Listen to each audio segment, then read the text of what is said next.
Attack on Titan's probably, possibly one of the best animes ever in the entirety of anime. It has introduced us to many different, powerful, and versatile characters who can do phenomenal things like destroy humongous walls, kick humongous titans a far distance, as well as throw other humongous titans so far they even get knocked out or something like that, even move so fast they could possibly even dodge bullets, kill multiple people with absolute and utter ease, fight against monsters, man-eating titans, and so much more. Attack on Titan characters are so amazing and so dangerous, and so I figured why not make a video on the top 10 most dangerous, most powerful characters in the entirety of Attack on Titans or AOT. Like, share, subscribe, comment down below on any thoughts you'll have about this video. Now, let us begin with number 10, and that will be the Beast Titan. Yes, it's kinda weird that the Beast Titan was set up to be such a dangerous and phenomenal threat to the entirety of the island of Paradis, yet in my opinion, he isn't that powerful by himself. Yes, Zeke Yeager with the Beast Titan was capable of doing incredible things, given that he does have royal blood, so he is superior to many other Beast Titan users. He can create other Aldean Titans. Yes, that's phenomenal. With them, he is devastatingly, dangerously powerful, but by himself, not that powerful. Yeah, he did defeat Raynor, but come on, guys, who can't? Raynor is such a letdown. He has one of the most powerful titans, yet he is the problem with the titan. Oh, but why am I going to Raynor? I'm not talking about Raynor here. This is the Beast Titan. How powerful is Zeke Yeager? Well, he's incredibly powerful, given that he's way taller than many other titans. He has a physical strength capable of outpowering or matching even the armored titan, who has done incredible things in the past. He can throw humongous boulders so fast with so much force and ferocity that they can literally cut through or break through people's flesh and bone and walls with absolute and utter ease. He is very powerful, and he is never to be underestimated, but there are people in a singular battle who are superior than him in power, like example number 9, which is the female Titan, Annie Leonard. I made a video on who would win between the Beast Titan and the female Titan. It was quite obvious that in the end the female Titan would be the victorious one, and that's what I'm going with still in this video, because it still makes sense. She is very fast, faster than many other characters in the entirety of the AOT universe. She is very good at using hardening. She is an excellent and incredible martial artist, one of the best martial artists in the entirety of the Attack on Titan series. No one really matches up to her. Maybe if we were to see her father at his prime, maybe then we could have a real conversation, but from what we've seen so far, Annie's probably the best martial artist. Eren has actually used his skills, or the skills he learned from Annie, to defeat other incredible fighters, Somalian warriors in Attack on Titan. That kind of shows how great she is at martial arts. Her hardening also gives an incredible advantage in a battle, as she is able to use it way better than many other characters can. She can use it for both defensively and offensively in a variety of different ways, which makes her very versatile.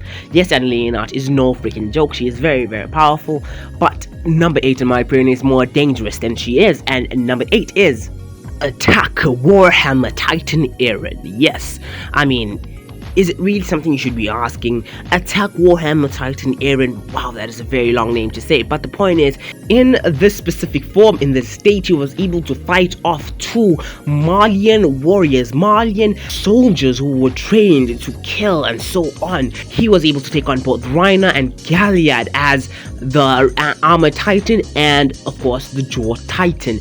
Yet he, with his powers, able to take both of them on, and majority of the time actually do quite well in my opinion. He does incredibly well, being able to use his new hardening abilities in a variety of different ways, both defensively and same like Annie, offensively in awesome ways. He also can summon different spikes from the floor, which is really interesting, very interesting, but very dangerous to his enemies, as we saw what happened when he was fighting against Galliard and Raynor. He was able to summon them from any point and any time, and they were taking them down. He is just phenomenally powerful, plus the fact that Eren himself already had incredible martial arts abilities learned from being a soldier and from training with Annie, who is again one of the best martial artists in the entirety of the Attack on Titan series. So with his already existing incredible incredible martial arts abilities which we have seen in the past, especially against Raynor, added to the power and ferocity and rage of the Attack Titan,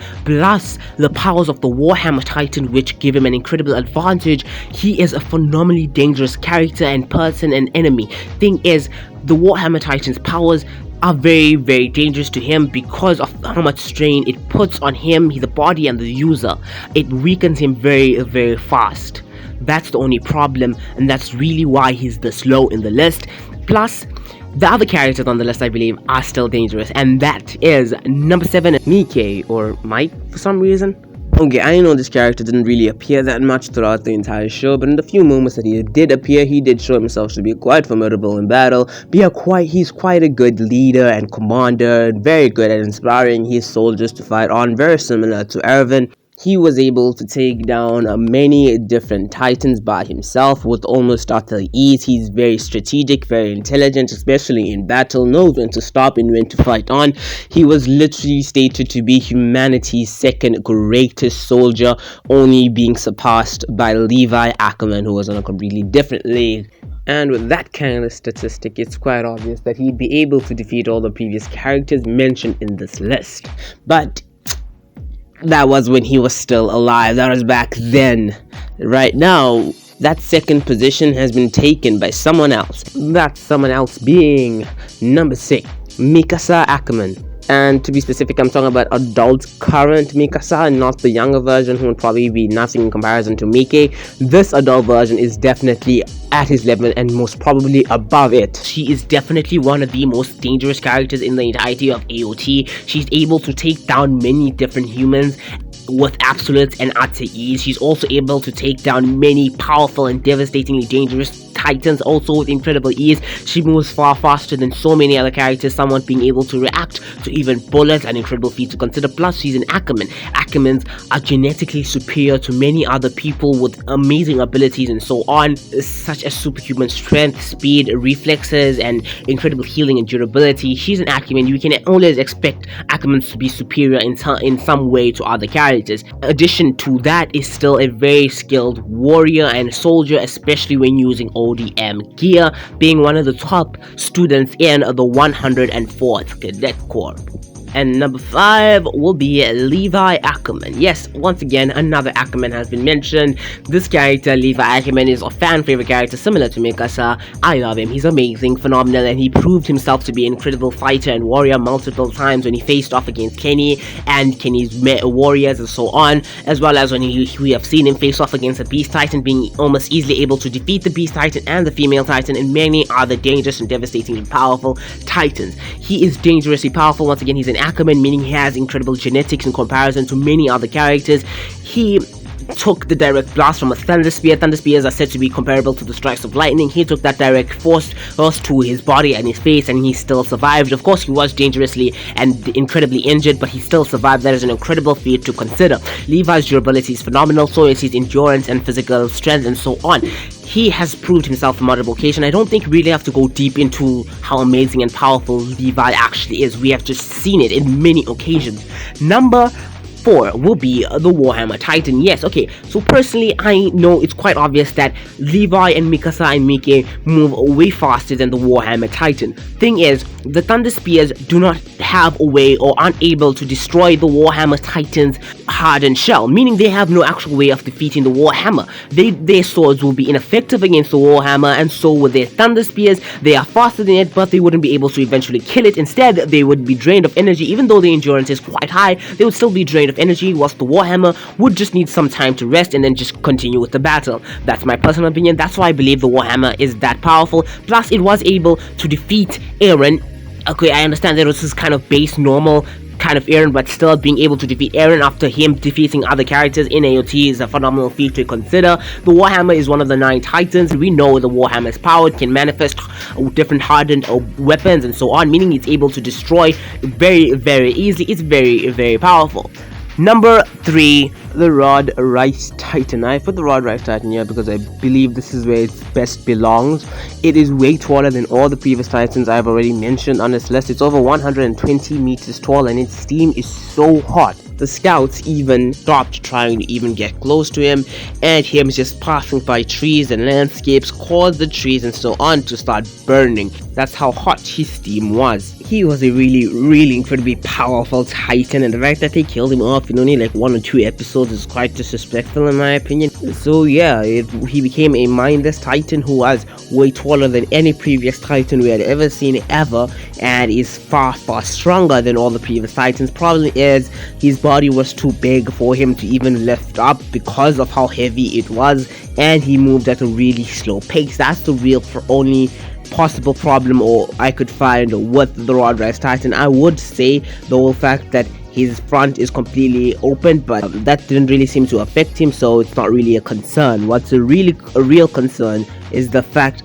that he can't even lift his body because of how heavy it is. Number 2, the Colossal Titan. Bertolt, who was the best Colossal Titan user, was also a Malian candidate and warrior who mastered the power of the Colossal on his very first try. And as the Colossal Titan, he is over 50 meters tall. He can create a massive hole in the walls of Shiganshina. He's also able to easily kick Eren and extremely far distance. He was able to kick him so far and so fast and so hard that he flew to the top of the walls and was actually knocked out for an extended period of time. His transformation alone caused incredible damage to Shiganshina, plus the incredible devastation and damage he caused himself just by throwing a couple of garbage and whatever to Shiganshina. It shows how powerful he actually is. His release of Steam is no joke either. It was so powerful that the scouts as well, similar to the Rod Rise Titan, stopped trying to get past it. They weren't even really able to, and it was able to burn through the flesh of Armin and everything, so that was also an incredible feat to consider. Now, the reason I believe he beats the Rod Rise Titan is because the Rod Rise Titan is unable to stand without the assistance of something like the walls, meaning he'd be crawling on the floor whilst going to the Colossal Titan. The Colossal Titan will easily just stamp on his neck and kill him, or if he was to stand up, I still feel like the Colossal will be able to drop him back to the ground, given that it is being used by an intelligent person. So yeah, that's why I believe he'd be the one victorious in that battle.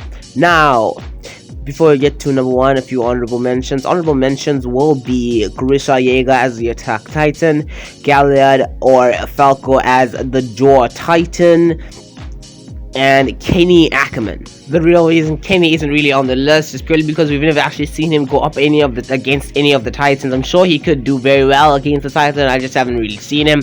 And the reason Grisha is on here is quite obvious. It was literally stated by Rod Rise that Frida's Titan, as the founding Titan, was one of the strongest, or possibly the strongest at that time, and the fact that Grisha was able to almost easily defeat it is an incredible feat to consider in terms of his own power. The only reason I don't really 100% believe that is because it's quite unlikely that Rod Rise would know all the different Titans and know their power levels, given that his knowledge of the outside world himself was quite limited, and he's freaking Rod Rise. I don't trust him for a second. His Galliard and Parko. The Jaw Titan itself is really underrated. Its power is actually quite great. It's just because of its users that it's been underrated and done so badly, but it is powerful enough to easily break through hardening, meaning it's already able to defeat many different characters. The only thing is it has had kind of bad users in the past. That's the reason I haven't put it here. The users it had would not allow it to defeat the other characters I've mentioned on this list. Now, number 1, of course, that is going to be the founding Titan, Eren. Honestly, Eren himself is a threat in any form he is at, but this is of course going to be his most powerful form yet. What really makes him dangerous is the fact that he has full control over all the mindless Titans and the wall Titans, meaning all those Titans, all those wall Titans, which are way taller than other characters such as Annie, the Beast, Raynor, and so on, would absolutely demolish all of those characters. And though there are other characters like Levi and stuff who are incredibly fast, they would not be able to last long fighting all those different Titans. The only people who really cause problems to Eren in this form, in this stage, would probably be the Colossal Titan, the Rod Rise Titan, and it's quite likely that even they would be defeated given the amount they would be fighting. So yeah, Eren, founding Titan Eren, is definitely the most powerful character in the entirety of the ANC, so also meaning he is the most dangerous. yeah, that was my video on the most dangerous, most powerful characters in the entirety of AOT. Like, share, subscribe, comment down below on any thoughts you have about this video. I'm sure there are a couple of thoughts about it. But this is MC Info with another MC Top 10. I'm out.